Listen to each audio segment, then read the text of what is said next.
Hallelujah, Hallelujah, Hallelujah, Hallelujah.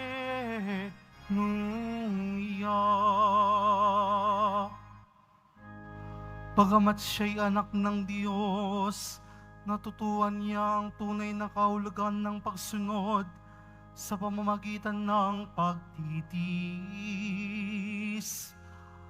At nang maganap na niya ito, siya'y naging walang hanggang tagapagligtas ng lahat ng sumusunod sa Kanya. Hallelujah, Hallelujah, Hallelujah, Hallelujah.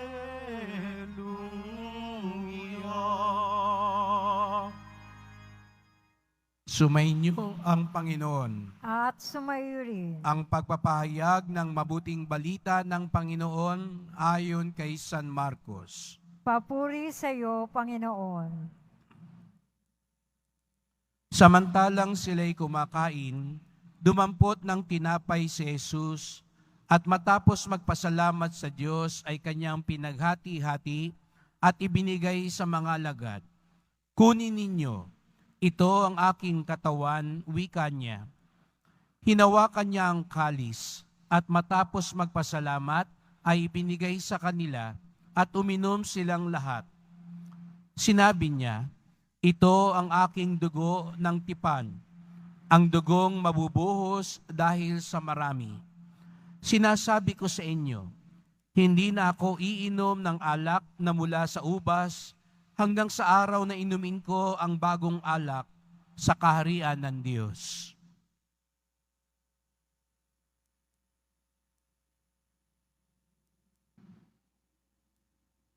Mga kapatid, ang mabuting balita ng ating kaligtasan. Pinupuri ka namin, Panginoong Hesukristo. Magsiupo ang lahat. Magandang umaga po sa inyong lahat at maligayang pagdating sa tahanan ng ating mahal na pong Jesus Nazareno. Pinagdarasal din natin at binabati ang mga nasa online, lalo na po mga may sakit, nag-aalaga sa may sakit, at mga kababayan kadeboto natin mula sa iba't ibang panig ng bansa daigdig na nais sumama sa misa dito sa Quiapo, sa Basilica Minor at Pambansang Dambana ni Jesus Nazareno. Ngayong araw na ito ay pinagdiriwang natin ang kapistahan ni Jesucristo bilang dakila, kataas-taasan at walang hanggang pari. Maaari nating sabihin, ito rin ay parang piyesta ng ating Nuestro Padre Jesus Nazareno. Nung una, ako po'y dumating dito sa Quiapo, marami nagtatanong, bakit Nuestro Padre? Sa katunayan, nung ako'y nasa Makati, nung nilagay ko yung tarpaulin bilang pag-welcome sa pagdalaw ng Nazareno, ay may madring ang lumapit sa akin at sabi, mali yata, Father, yung nilagay mo. Bakit mo nilagay na Nuestro Padre?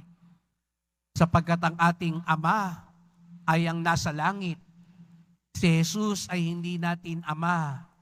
Siya'y ating kapatid. Tama nga naman po yun. Sa mga nag-aral ng teolohiya, sinasabi natin, si Jesus ay ang anak ng Ama. Kaya nga nalala ko si Bishop Pabilio, lagi niyang sinasabi, wag daw natin ituro sa mga bata na tawaging Papa Jesus, sapagkat hindi siya ang Papa, Kuya, si Jesus. Ngunit, siya'y tinawag na Nuestro Padre dahil bilang panganay ay angkin niya, responsibilidad niya. Di ba, sino po ang mga panganay na anak dito? Kapag wala ang ama, sila ang tumatayong ama. Ang awa, ang responsibilidad, ang tapang, ang kalinga ng Ama ay sumasa Kanya bilang bugtong at unang anak. Ngunit sa pagdating din ng panahon, isang napakaganda ring pwede nating ihambing sa ating Nuestro Padre. Sabi nga ni Bishop Ambo David, ito ay pagkilala kay Jesus bilang pari. Di po ba ang tawag natin sa pari ay Padre? Kaya nga nababagay din na sa pagtawag natin sa Kanya bilang Nuestro Padre Jesus Nazareno, ang salin din nito ay ang ating pari, ang aming pari na si Jesus Nazareno. At ito po'y tumpak na pagkilala sa Kanya. Kaya nga sa kapistahang ito, ating sinasabi, ang kataas-taasan, dakila at walang hanggang pari. At ayon nga sa sulat sa Hebreo, ang nag-iisang pari, ang katangi-tanging pari ay si Jesus Nazareno. Sapagkat siya lamang ang tanging tagapamagitan sa pagitan ng Diyos at tao. Ang kanyang alay lamang ang makararating sa Ama.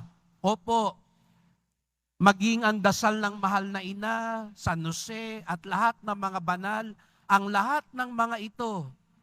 Mamaya, nandun po ko kay Padre Pio.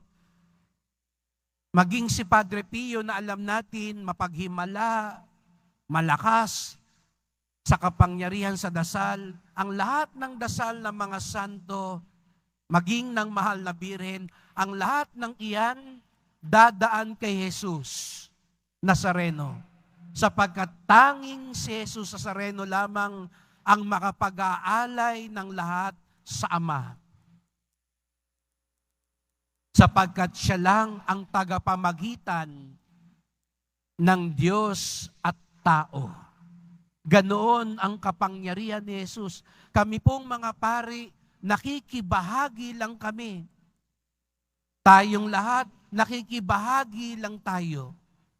Bakit ganun na lamang? Bakit si Jesus Nazareno ang nag-iisa, tanging tagapamagitan, dakilang pari? Sapagkat siya ang nag-alay at siya pa rin ang inalay. Kung sa lumang tipan, yung mga pari sa templo, nag-aalay sila ng mga hayop bilang pagsisisi sa mga kasalanan, bilang pasasalamat sa Diyos. Sa lumang tipan, magkaiba ang nag-aalay at ang inaalay. Ngunit kay Jesus Nazareno, kaya nga sa unang pagbasa sabi ni Jeremias, gagawa ko ng bagong tipan. Hindi na ito sa labas, kundi isusulat ko na sa inyong mga puso. May magpapakilala sa inyo kung sino ang Diyos. At ito si Jesus Nazareno, ang anak ng Diyos. Ang nag-alay at inalay ay iisa lamang. Kaya nga, di ba sabi ng ating patron San Juan Bautista, nang pinakilala niya si Jesus Nazareno, anong sabi ni San Juan Bautista? Ito ang kordero ng Diyos. Siya na ang iaalay. Kung sa lumang tipan, yung mga kordero, yung mga tupa, ay pinapas lang para ialay sa Diyos at paulit-ulit na inaalay. Ngayon, minsan na lamang ang alay ni Jesus sa krus. Minsan lang niya ginawa. At ito ang lagi nating inaalala tuwing tayo'y nagsisimba. Ang pag-aalay ni Jesus na pari at kordero ng Diyos. Kaya't magpasalamat tayo mga kapatid. Hindi katulad sa lumang tipan, paulit-ulit na nag-aalay ang mga tao. Sa lumang tipan, nagdadala pa ng alay ang mga tao. Ngayon, si Jesus Nazareno, inaalay niya ang kanyang sarili. Kaya nga sa Ebanghelyo narinig natin ang paggunita ng huling hapunan na sinasabi ni Jesus Nazareno, ito ang aking katawan, ito ang aking dugo na iaalay para sa inyo. Kumbaga sa handaan, no? Kung dati-rati parang potluck, magdala kayo ng kanya-kanyang ulam at pagkain. Di ba? Pag may handaan ganoon, ngayon outing o handaan, o potluck tayo ha, magdala. Pero sa misa, hindi potluck. Si Jesus Nazareno na mismo ang naghahanda. Siya pa ang handa. Ano na lang ang gagawin natin? Makibahagi sa Kanya. Yun na lang ang gagawin natin. Makibahagi. Kaya nga lagi akong nananawagan dito sa atin sa Quiapo, kapag nagsisimba tayo, ibigay natin buong-buo ang sarili natin sa misa. Sapagkat ito ang pag-aalay ni Jesus Nazareno. Ito na ang pinakatumpak na dasal. Huwag na kayong magrosaryo habang nagsisimba. Huwag na kayong magnobena habang nagsisimba. Huwag na kayong magdasal ng kung ano-ano pa habang nagsisimba. Sapagkat ang pinakaganap na dasal, yung nangyayari na sa misa. Kung gusto nyong mas maunawaan yung larawan, para bagang pumunta kayo sa handaan, nandun na yung buffet. Nandun na yung pinakahanda. Kinakain nyo pa yung sarili nyong baon. Ganun ang ginagawa po ninyo, natin, na kapag nagsisimba, may sarili tayong ginagawa dyan sa luhuran. May sarili kayong dasal. Akala nyo ba yung dasal na may orasyon na nakita nyo sa labas, mas mabisa? Hindi po. Yung dasal na tinuro sa inyo ng manghuhula, hindi po. Yung dasal na turo sa inyo ng lola nyo, hindi po. Sapagkat ang dasal ni Jesus Nazareno, ang kataas-taasang pari, ang pinakamabisa sa lahat. Kaya't kapag nagsisimba, buong-buo tayo, kasama niya, sumasabay tayo sa mga dasal, sa mga awit, sa ginagawa sa misa. Yun na lang ang gagawin natin, makibahagi. At katulad ni Jesus Nazareno, na ang nag-aalay at inaalay ay isa, bukod sa pakikibahagi, sana rin po ang binabahagi din natin, yung inaalay natin, yun din tayo. Hindi natin siguro magiging ganap katulad ni Jesus Nazareno, na tumpak, isang-isa yung nag-aalay at inaalay. Pero sana ganun din po tayo. Yung nag-aalay at inaalay ay iisa. Ano po ibig sabihin nun? Tayo po na nag-aalay ng dasal, tayo na nag-aalay ng sakripisyo, nag-aalay ng ating abuloy, ng ating pagmamahal dito sa simbahan tuwing misa. Sana yan din po yung taong nasa labas. Iisa lang yung nag-aalay dito sa simbahan at yung nag-aalay dyan sa labas. Yung nag-aalay dito sa Quiapo at nag-aalay sa inyong tahanan. Hindi po pag nasa simbahan tayo, napakabait nating alagad ni Jesus Nazareno. Pero pag nasa labas, parang nabago ang lahat. Parang naging mabangis na hayop ka na pag nasa labas. Hindi po pag nandito tayo sa loob ng simbahan, napakatatamis na mga salitang lumalabas sa atin. Viva Pong Jesus Nazareno, Nuestro Padre Jesus Nazareno. Pero pag nasa labas, napakapait, napakatalim na mga salitang lumalabas sa atin. Hindi po pag nandito sa loob ng simbahan, nakadaop palad, umaabot pa hanggang langit ang ating mga kamay.